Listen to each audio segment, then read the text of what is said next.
गेली 30 वर्षाहून अधिक गृहनिर्माण संस्थेच्या सभासदांच्या समस्या सोडवण्यासाठी प्रयत्नशील आहे. आजच्या व्हिडिओमध्ये आपण सभासदांची कर्तव्य आणि त्यांच्या हक्कासंबंधात आपण बोलूया. त्यानंतर मुंबई उच्च न्यायालयाने दिलेले काही निकाल देखील आपण पाहूया. धन्यवाद. सर्वप्रथम आपण सभासदांचे कर्तव्य बघूया. आपण आपली कर्तव्य जर प्रामाणिकपणे पार पाडली तर आपल्या अधिकारांना आपण प्राप्त करण्यासाठी अधिकाराने अधिकार करू शकतो. संस्थेच्या सुधारित नियमामध्ये जो as per the cooperative societies amendment act 2019 there have been some major changes.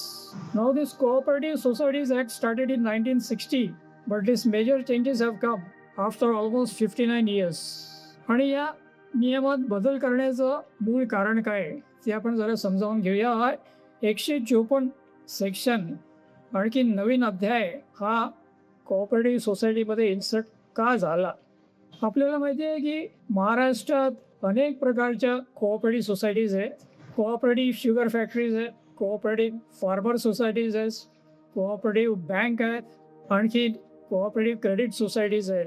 आणि या सर्व सोसायट्यांना नियम आणि अधिनियम हा एकच लागू होता, that is Maharashtra cooperative societies act 1960.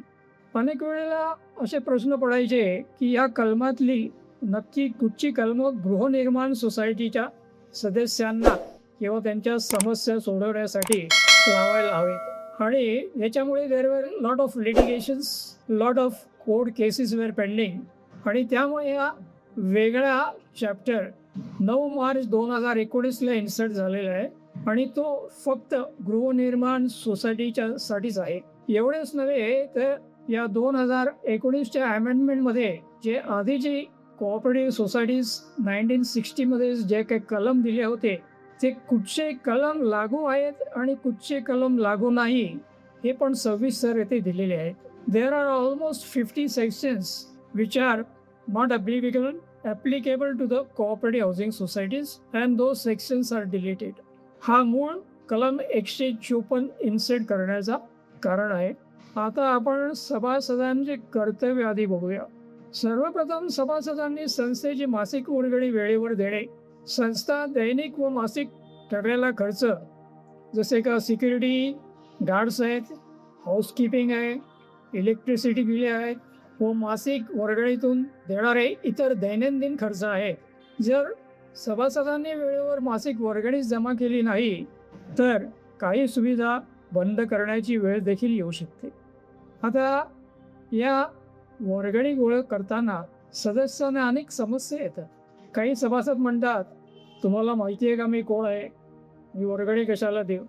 आता एक लक्षात ठेवा, जेव्हा समितीमध्ये किंवा जेव्हा सभासद म्हणून एका सोसायटीत तुम्ही सभासदांचे नॉमिनेशन घेतात, सभासदांसाठी ॲप्लिकेशन देतात आणि सभासद म्हणून होता तेव्हा यू लॉस्ट युअर इंडिव्हिज्युअलिटी. मग तिथे मी कोण तू कोण हे येत नाही. मी आज कॉलर टाय बांधून जातोय की लेंगा शर्ट घालून जाते, कमी कोण आहे हे समिती सदस्यांना किंवा सोसायटीला महत्त्वाचं नसते. तुम्ही तेथे सभासद म्हणूनच असता आणि त्यामुळे वर्गणी देणे हे बंधनकारक आहे सगळ्यांवर. आणि जर वेळेवर वर्गणी दिली तरच सोसायटी नीट प्रकारे चालू शकते. दुसरं कर्तव्य आपलं आहे संस्थेच्या सर्वसाधारण सभेत व विशेष सर्वसाधारण सभेत ठरलेले सगळे ठराव स्वीकारून ते पाळणे.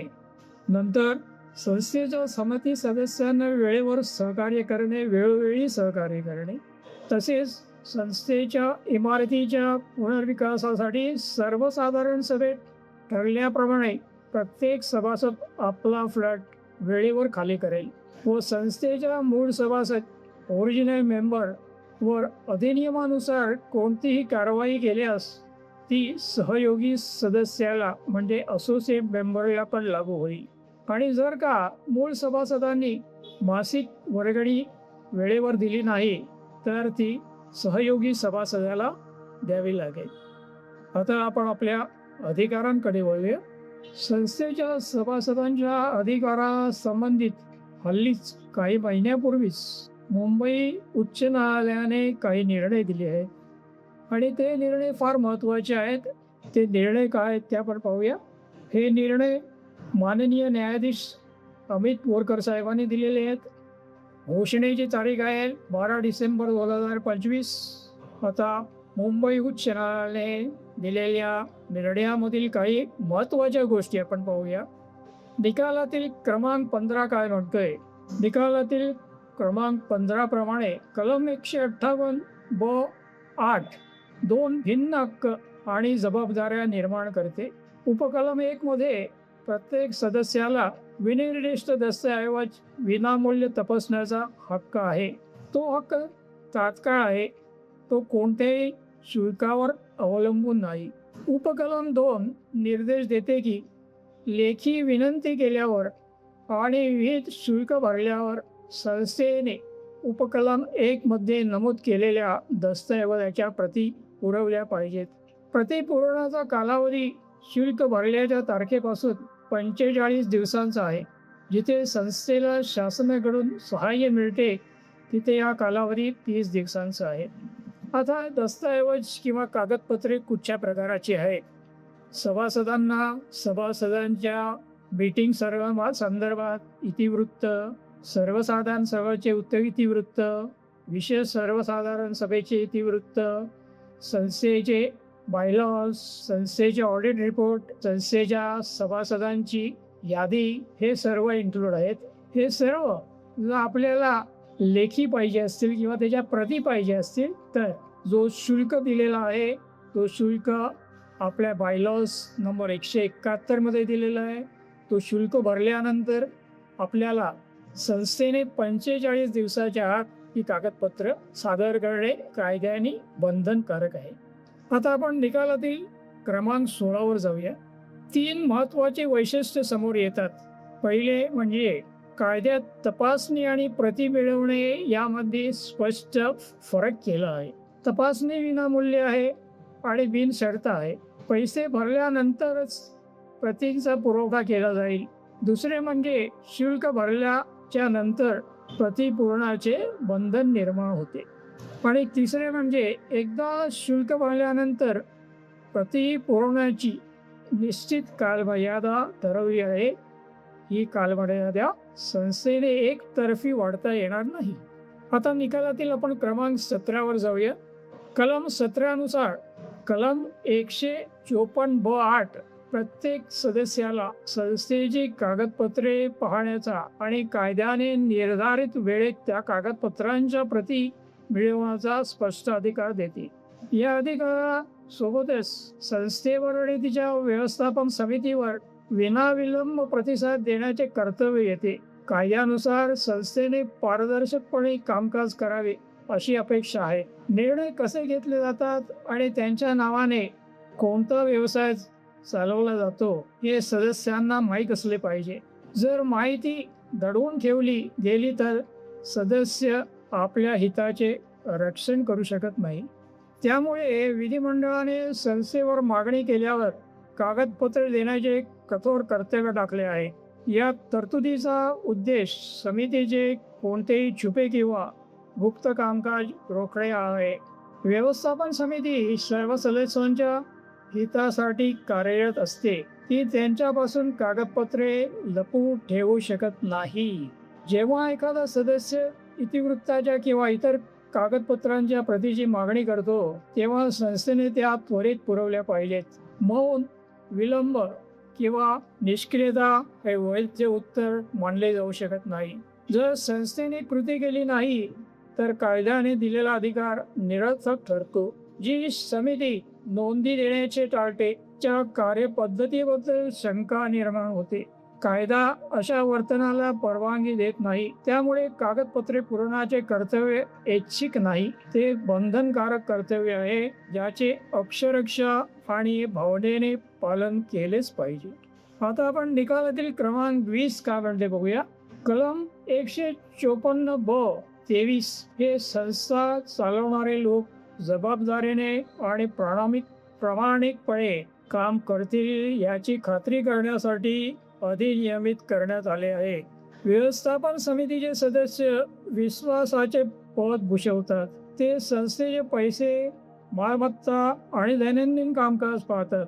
जेव्हा एखादा समिती सदस्य कागदपत्रे देण्यास नकार देतो, माहिती लपवतो किंवा कलम 154(ब)(8) अंतर्गत सदस्याच्या कायदेशीर हक्काला अडथळा आणतो, तेव्हा असे वर्तन हे दर्शवते की त्या पदावर राहण्यासाठी त्याच्यावर विश्वास ठेवता येणार नाही. त्यामुळे कायदा अशा व्यक्तीला समितीवर राहण्यास अपात्र ठरवतो. ही तरतूद सहकारी चळवळीचे संरक्षण करण्यासाठी आहे.